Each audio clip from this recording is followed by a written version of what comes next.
La première chose que j'ai remarquée chez Ryan, c'est combien il aimait les animaux. C'était le genre de personne à se lier d'amitié avec des chats rencontrés dans la rue, ou encore dont le compte Instagram était rempli de selfies de lui et son chien. Je n'ai jamais connu d'homme avec une telle sensibilité, et c'est ce que je préférais chez lui. Travaillant ensemble dans un café à Boston, c'est ici que nous nous sommes rencontrés, et quand je l'ai aperçu pour la première fois, ça a été le coup de foudre. Un jour, après la fermeture, tard le soir, j'ai donc pris l'initiative de l'inviter à dîner. Et à mon plus grand soulagement, il a accepté. Nous sommes sortis de nombreuses fois, et nous avons découvert que nous avions beaucoup de points communs. Et un soir, en regardant Netflix, nous avions parlé de nos rêves. Il m'a dit qu'il voulait travailler avec les animaux, et que s'il n'avait pas la possibilité de faire des études pour devenir vétérinaire, alors il trouverait un autre travail, prendrait sa retraite, puis ouvrirait un refuge pour les animaux abandonnés. Il voulait être présent pour eux à chaque instant pour qu'ils puissent avoir une meilleure existence. Je pense que c'est la chose qui m'a vraiment fait tomber amoureuse de lui. Mais l'amour a cette manie incessante de nous rendre aveugles. J'étais la plus heureuse des semaines après son déménagement dans mon appartement. Enfin non, notre appartement. J'aurais dû être plus vigilante quand il a commencé à parler de dépression.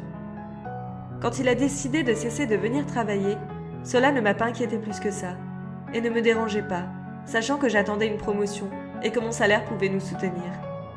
C'est quand il a commencé à menacer de se faire mal que j'ai réalisé à quel point les choses commençaient à devenir sérieuses. Nous avons donc réservé pour 1 mois de rendez-vous de thérapie avec un médecin spécialisé dans la dépression. Je ne vous cache pas que c'était difficile, mais nous nous sommes donné du mal pour qu'il se sente mieux, et il a vite montré des signes d'amélioration. Malheureusement, ça n'a pas duré.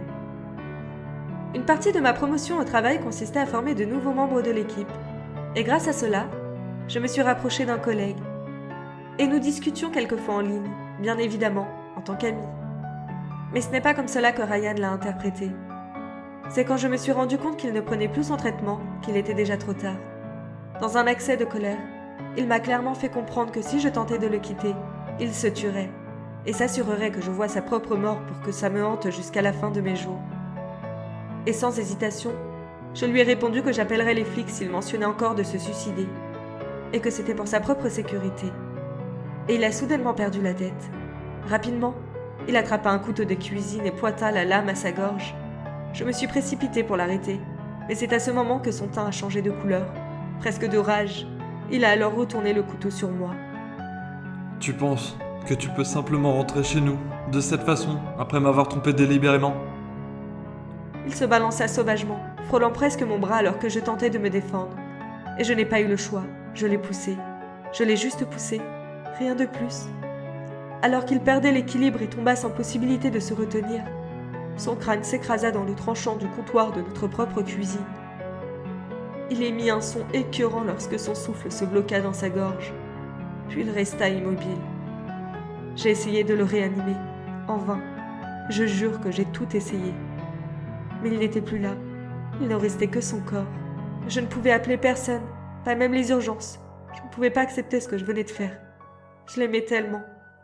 J'ai donc décidé de déplacer son corps dans le sous-sol, avec grande difficulté, jusqu'à ce que je décide quoi faire.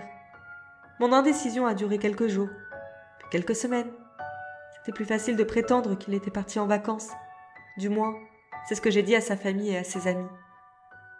Quand j'ai finalement trouvé la force de descendre au sous-sol vérifier l'état du corps, la première chose qui m'a frappée était l'odeur, presque irrespirable. Mais alors que j'allumais la lumière, les mains presque tremblantes, c'était une horreur sans nom qui gisait devant moi. Des asticots se tortillaient dans ses orbites ouvertes, ses cheveux en plaques révélant un cuir chevelu nu et jaunissant. Ses lèvres ratatinées, noires et pourries, avaient été rongées par les rats qui pullulaient sur le sol, sous son corps, tandis que des mouches graisseuses de sang bourdonnaient autour de son cadavre fétide, se régalant de la partie qui commençait à se liquéfier. Mais alors que j'essayais en vain de couvrir le corps, tâchant d'essayer de ne pas répandre l'odeur, une belle pensée me vint. Il avait toujours parlé de son désir de vouloir ouvrir un refuge pour animaux. C'était tout ce qu'il avait toujours voulu.